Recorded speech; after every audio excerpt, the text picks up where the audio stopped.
Saudara, kita akan membaca bersama dari Yakobus pasal yang pertama ayat 1 sampai ke 8. Yakobus pasal pertama ayat 1 sampai dengan 8 dengan judul Iman dan Hikmat. Saya akan membaca bagian pertama, saudara kedua dan ke-8 kita akan baca bersama. Demikian bunyi firman Tuhan. Salam dari Yakobus, hamba Allah dan Tuhan Yesus Kristus kepada ke-12 suku di perantauan.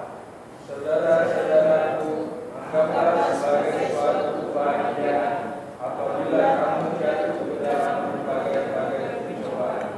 Sebab kamu tahu bahwa ujian terhadap imanmu itu menghasilkan ketekunan. Dan biarkanlah ketekunan itu memperoleh buah yang matang, supaya kamu menjadi sempurna dan utuh dan tak kekurangan sesuatu apapun. Tetapi apabila di antara kamu ada yang kekurangan hikmat, hendaklah ia memintakannya kepada Allah, yang memberikan kepada semua orang dengan murah hati dan dengan tidak membangkit-bangkit, maka hal itu akan diberikan kepadanya. Hendaklah dia mintanya dalam iman, dan sama sekali jangan bimbang, sebab orang yang bimbang sama dengan domba laut yang diombang-ambingkan kian kemari oleh angin. Orang yang demikian janganlah mengira bahwa ia akan menerima sesuatu dari Tuhan, sama, sebab orang yang mendua hati tidak akan tenang dalam hidupnya. Berbahagialah saya dan saudara yang mau membaca dan hidup di dalam firman Tuhan oleh pertolongan Roh Kudus. Saudara, kita boleh melanjutkan dalam satu bagian buku yang baru, Yakobus, setelah kita menyelesaikan Ibrani. Dan buku Yakobus ini diawali dengan salam dari Yakobus sebagai penulis dari surat Yakobus ini. Dia menyatakan bahwa dirinya itu hamba Allah dan Tuhan Yesus Kristus. Yakobus menyatakan melalui suratnya bahwa dia adalah hamba Allah dan Tuhan Yesus Kristus. Dalam pengertian lain, aku Yakobus budaknya Kristus. Itu dalam bahasa yang lebih mudah dimengerti. Aku Yakobus budaknya Kristus. Jikalau penulis dari surat Yakobus ini menyatakan dirinya sebagai budak Kristus, kenapa dia memilih Kristus dan menjadikan dirinya budak, saudara? Artinya dia taat menuruti apa yang menjadi kehendak Tuhannya. Dan disinilah Yakobus. Jikalau saudara nantinya sebetulnya menjadi orang Kristen, termasuk saya dan saudara, sudahkah kita merenungkan dengan lebih dalam lagi dari hari ke hari siapa yang kita ikuti, siapa yang kita percaya, dan siapa yang kita yakini, yaitu Kristus bagi diri kita masing-masing? Sudahkah yakin bahwa saya dan saudara memang seperti Yakobus ini? Akhirnya dia mengetahui siapa Yesus itu bagi dirinya, sehingga dia mau menjadikan dirinya itu budaknya, saudara. Aku mau jadi budak Kristus karena aku tahu dengan jelas siapa Kristus itu bagi aku. Kristus tidak akan pernah mengecewakan aku. Kristus telah mau mati bagi diriku untuk menyediakan satu harapan surgawi. Tidak ada manusia lain yang bisa memberikan kepadaku suatu jaminan surgawi. Dan Yesus yang adalah Tuhan sendiri telah mau menjadi manusia dan mati untuk menebus diriku. Sehingga disitulah aku mau mengikutimu. Disitulah aku mau menjadikan diri menjadi budakmu, Yesus. Karena aku tahu tidak salah aku mengikuti kamu. Karena aku tahu tidak salah engkau tidak akan memperbudak aku dengan sembarangan. Jikalau aku diberikan perintah olehmu, perintah itu mulia. Dan perintah itu adalah perintah yang membawa berkat, saudara. Dari apa yang saya ungkapkan, sudahkah saudara yakin bahwa jikalau saudara mengikuti Yesus itu, saudara tidak akan dikecewakan? Tapi sudahkah saudara tahu bahwa saudara sebetulnya ada di tangan yang paling baik? ada di tangan yang paling baik. Mana ada manusia lain yang bisa menyelamatkan diri sendiri? Mana ada cara lain yang dimana manusia bisa masuk ke surga? Karena kita tahu surga itu adalah tata Allah yang kudus dan suci. Jika seorang bisa merasakan, bisa menyangka bahwa dirinya suatu saat karena kebaikannya bisa masuk surga, hanya membuat Allah yang suci itu turun rendah menjadi sama dengan manusia itu, dan itu tidak mungkin akan terjadi, saudara. Yesus telah mati bagi yang kudus, dan Yesus telah mati bagi saya dan bagi saudara. Sudahkah saya dan saudara mau lebih mengerti lagi siapa juru selamat kita yang bernama Yesus Kristus, yang sudah mau mati bagi kita, yang sudah mau memberikan tempat yang paling indah, yaitu di surga, melebihi skala impian duniawi ini, saudara. Sudahkah itu saudara renungkan dengan lebih dalam lagi? Jikalau itu saudara renungkan siapa Yesus Anda, saya yakin saudara boleh bertumbuh. Dan jika saudara mau mengikuti perintahnya, karena di dalam buku Yakobus ini, saudara, dari bagian firman Tuhan yang lainnya ada begitu praktikal, berisi satu bagian yang begitu praktis untuk kehidupan orang Kristen, yang cukup sederhana untuk bisa dimengerti. Cukup sederhana untuk bisa dimengerti. Dan jikalau nanti kita selesai, kita lulus dari Yakobus ini, saudara, dan kita mau menjadi pelaku firman Tuhan yang memberikan perintah melalui buku Yakobus ini, saya yakin hidup saudara akan lebih indah. Tetapi jika saudara sudah lulus buku Yakobus tidak mau melakukan kehendak Tuhan melaluinya, ya mungkin hidup saudara akan sama, tidak berubah di dalam rohani saudara. Karena buku ini begitu berisi praktikal perintahnya bagi saya dan bagi saudara. Dia mengirimkan suratnya kepada ke-12 suku di perantauan. Kehidupan jemaat Kristen di masa awal begitu susah. Mereka memilih mengikuti Yesus dan akhirnya dianiaya, dikucilkan, mau dibunuh, sehingga mereka harus lari tersebar. Dan Yakobus menuliskan suratnya untuk menguatkan mereka, untuk mengkokohkan iman mereka. Adakah saat ini sebetulnya saya dan saudara mengalami penganiayaan iman, di mana kita boleh tinggal di San Bernardino? Adakah saudara sudah diancam oleh orang lain karena saudara mengikuti Yesus? Ada saudara di San Bernardino? Saya nggak yakin. Saya nggak yakin. Jika saat ini saudara sudah terancam. Tetapi surat ini diberikan kepada mereka yang terancam nyawanya, jiwanya, karena telah memilih Yesus sebagai juru selamatnya. Luar biasa, saudara. Jikalau saudara dan saya belum terancam jiwanya karena mengikuti Yesus, apa yang kita boleh dapatkan? Setidak-tidaknya saya diingatkan, saudara diingatkan. Kita diberikan kebebasan masih untuk menyebar luaskan juru selamat kita kepada mereka yang masih belum memiliki pengharapan surgawi. Sebelum waktu itu akhirnya datang, sebelum waktu itu akhirnya kita alami, kita masih bebas. Jika kembali, saudara ingat kita sudah melewati buku Kisah Rasul, di mana di situ waktu jemaat Kristen juga tercerai-berai karena penganiayaan. Mereka bukan tercerai-berai melarikan diri begitu aja dan ngumpet, saudara. Mereka tercerai-berai sambil memberitakan siapa juru selamatnya. Dan mengapa mereka tercerai-berai? Karena dianiaya, telah memilih Kristus sebagai juru selamatnya. Dan saat ini saya dan saudara secara fisik belum mengalami itu di Remnant San Bernardino dan sekitarnya.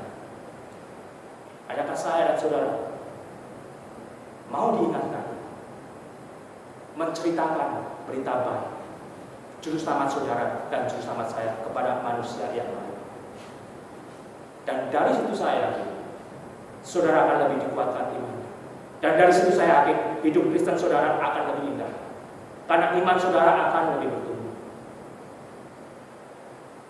Kemudian dikatakan kepada jemaat yang tersebar itu yang di dalam penganiayaan yang berat, saudara, saudara-saudaraku, Anggaplah sebagai suatu kebahagiaan apabila kamu jatuh ke dalam berbagai-bagai pencobaan.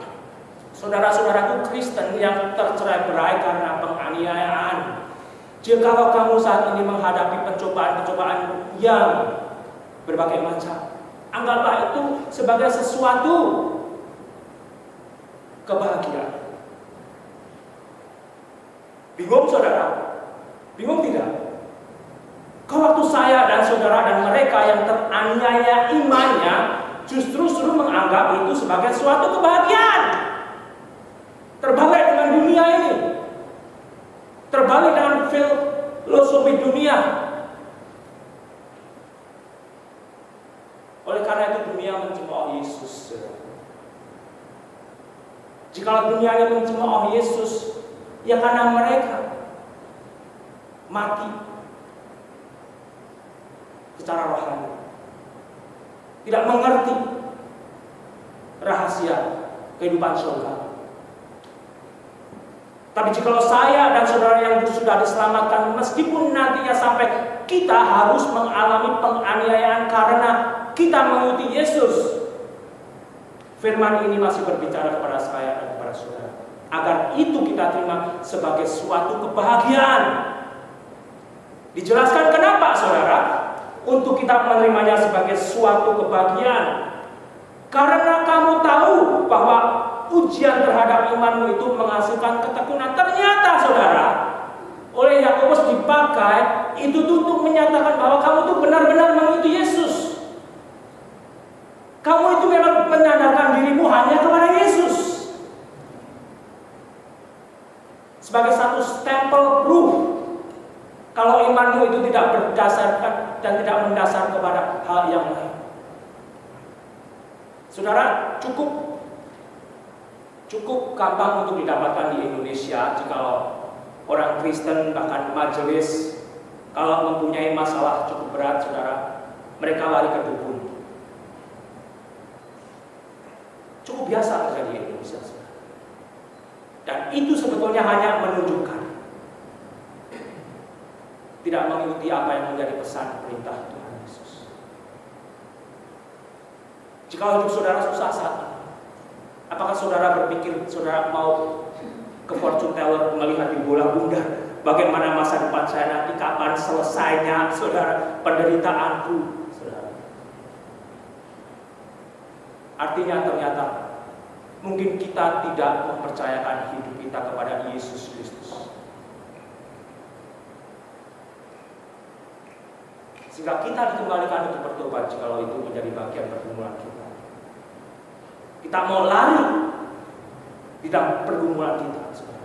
Bukan karena penganiayaan iman, bukan karena mau dibunuh mengikuti Yesus, tetapi hanya karena permasalahan kehidupan dunia.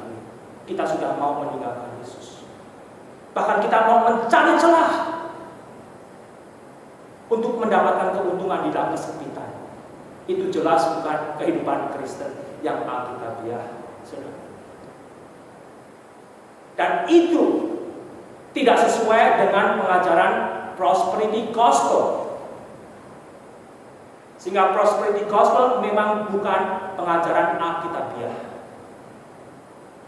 Karena dikatakan jikalau kamu mengalami penderitaan, pencobaan yang berbagai macam, bahkan harus diancam mati karena itu, anggap itu suatu kebahagiaan. Bagaimana prosperity gospel bisa memberitakan hal tersebut? Tidak bisa. Jikalau kamu mengalami kesusahan, pasti ada yang tidak beres sehingga kamu tidak diberkati oleh Tuhan. Seorang bercerita kepada saya tadi, saudara, dia punya saudara, katanya diberikan batu akik yang sakti. Dia cerita suatu saat orang ini dirampok, dan katanya karena batu akik ini orang ini selamat. Saya bilang kalau orang itu orang Kristen saya tidak percaya. Batu akik yang sesakti apapun tidak ada manfaatnya bagi orang Kristen. Karena Tuhan tidak share glory-Nya dengan kekuatan yang lain. God doesn't share His glory with other powers. Tapi itu karena anugerah Tuhan yang masih memberikan kesempatan orang itu diselamatkan dan hidup. Saudara. Tidak ada kuasa lain yang saudara sebetulnya akan cari kecuali dalam Tuhan Yesus Kristus. Di dalam segala masalah hidup Anda dan saya. Tidak ada celah yang lain yang saudara perlu cari lagi di internet. Tetapi firman Tuhan yang saudara harus baca, gumuli, terima, dan lakukan. Sehingga dari situ kalau kita lanjutkan, dan biarlah ketekunan itu memperoleh buah yang matang supaya kamu menjadi sempurna dan utuh dan tak kekurangan suatu apapun juga. Kita baru menyelesaikan buku Ibrani, saudara. Dan contoh dari pasal 11 buku Ibrani itu begitu jelas bagi firman Tuhan. Mereka tekun sampai mati karena firman Tuhan. Mereka tidak mendapatkan apa yang menjadi bagian duniawi mereka. Bahkan sebagian kita baca mereka dipenggal, digergaji, matinya. Saudara. Tetapi mereka saat ini sudah mendapatkan janji surgawi itu. Kita boleh berdoa agar pergumulan kita secepatnya selesai. Mungkin sehari, 2 hari, seminggu, 2 minggu selesai. Tetapi jika tidak selesai, agar saya dan saudara melalui firman Tuhan ini tidak meninggalkan janji Tuhan untuk terus tekun sampai pada akhirnya. Sehingga pada akhirnya saya dan saudara akan bertemu dengan Yesus di surga. Dan dia tidak akan malu menemui saya, dia tidak akan malu menemui saudara.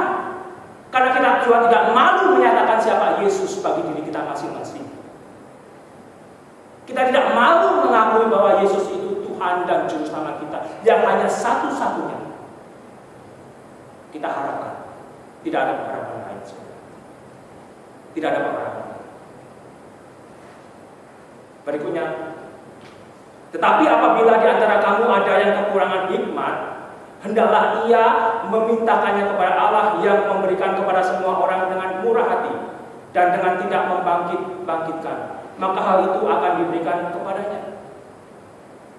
Tuhan memberikan janjinya melalui tulisan Yakobus.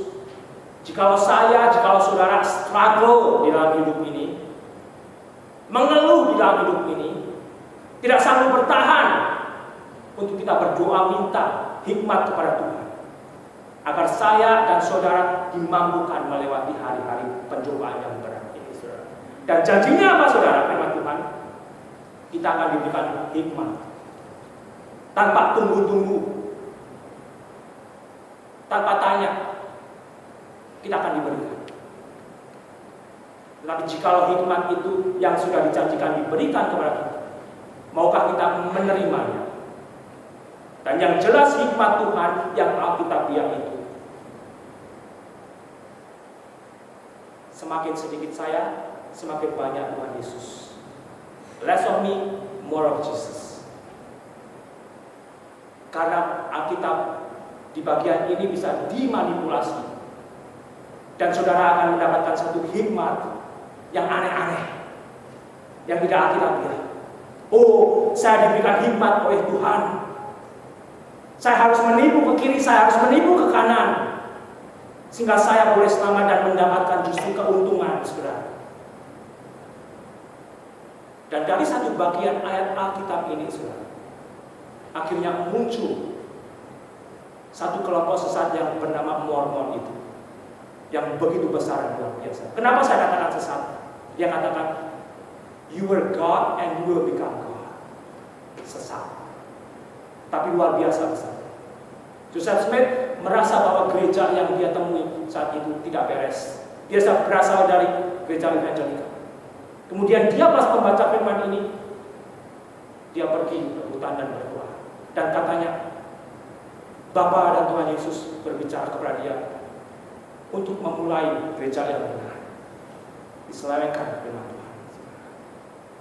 Jelas firman Tuhan ini berbicara untuk saya dan saudara meminta hikmat jikalau kita tidak sanggup, jikalau kita mengeluh di dalam pergumulan sehari-hari sebagai orang Kristen yang mau bertahan di dalam.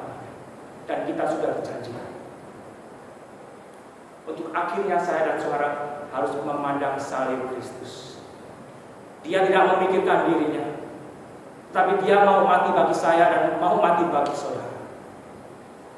Saudara, apa yang mau kita pikirkan lagi, saudara? Kecuali Yesus yang sudah memberikan contoh. Dan di situ sebetulnya akan membuahkan ketekunan bagi saya, akan membuahkan ketekunan bagi saudara. Karena kita tahu, jikalau saya dan saudara berharap kepada dunia ini lebih daripada Tuhan Yesus, kita akan meninggalkan iman kita. Karena kita hidup di dalam dunia yang tambah gelap, tambah rusak, tambah susah, dan tambah meninggalkan Tuhan. Jikalau saya dan saudara tidak berharap kepada Kristus, kita akan rontok iman. Dan Yakobus ini tidak akan saudara mau terima. Saudara akan singkirkan. Itu bukan firman Tuhan. Kembali itu menjadi bagian kelompok Emerging Church. Mereka tidak mau menerima hal yang demikian. Hal-hal yang berbicara dosa dan kesusahan dibuang. Emerging Church yang sudah mendewasa lebih daripada 10 tahun, yang saat ini menyebar, yang mungkin secara tidak sadar akan masuk pada anak-anak kita, generasi muda, saudara. Dan mereka tidak nantinya akan bertemu dengan Kristus yang sudah mau mati bagi dosa kita untuk memberikan harapan surga. Akan membawa kepada kesesatan, kepada masa depan. Jikalau mereka tidak hati-hati, jikalau kita sebagai orang tua tidak mengarah, agar yang muda juga harus bersandar kepada firman Tuhan. Bukan hanya kepada gereja yang besar, bukan hanya kepada yang populer saat ini, tetapi kepada totalitas firman Tuhan. Ayat yang ke-6, hendaklah ia memintanya dalam iman, dan sama sekali jangan bimbang, sebab orang yang bimbang sama dengan gelombang laut yang diombang-ambingkan kian kemari oleh angin. Kita sudah diberi janji, minta hikmat, dan akan diberikan dengan limpahnya untuk menghadapi hari-hari depan kita, agar kita tetap kuat di dalam Kristus. Kenapa mungkin saudara akan bimbang? Kenapa mungkin saya akan bimbang? Karena kita mungkin masih berkukuh dengan kemauan kita sendiri. Kita belum mau menyerahkan apa yang menjadi pergumulan kita kepada Tuhan Yesus. Aku masih mau jalanku sendiri begini Tuhan Yesus. Pasti engkau tidak akan mendengarkan, karena aku tahu jalanku salah, karena jalanku tidak sesuai jalan Tuhan. Sehingga tetap Anda akan memiliki split mind. Berdoa pun tidak jelas. Mau berdoa tetapi jika Tuhan memberikan hikmat, aku juga masih belum mau melepaskan apa yang menjadi kehendak dagingku, saudara. Saudara yang akan terombang-ambing. Jika saudara memimpin sebagai kemudi keluarga, keluarga tersebut akan saudara ombang-ambingkan juga. Dan kita boleh lanjutkan. Orang yang demikian janganlah mengira bahwa ia akan menerima sesuatu dari Tuhan. Jangan kira lagi. Tidak akan dapat. Tidak akan dapat. Sudah dijanjikan, suruh minta akan diberikan.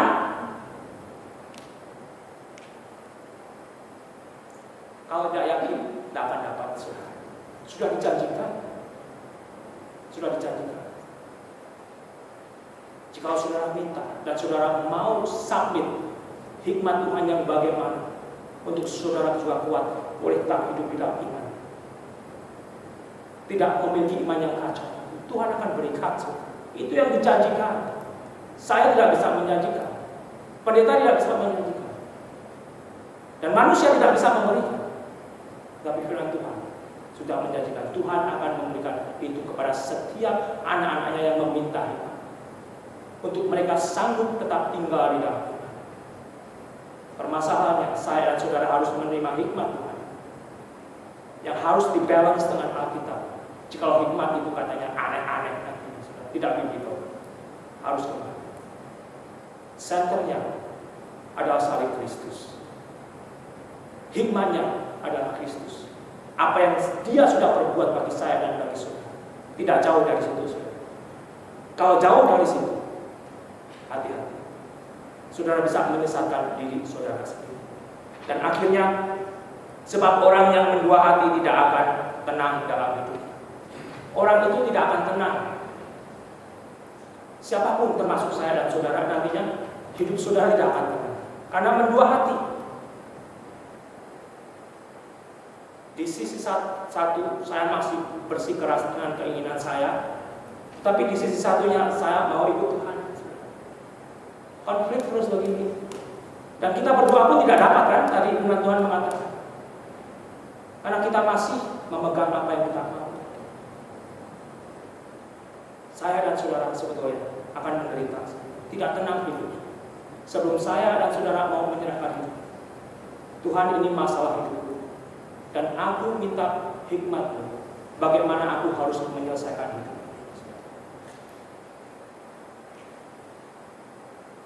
Amin. Mari kita berdoa. Bapa di surga, terima kasih. Firman-Mu melalui Yakobus begitu praktikal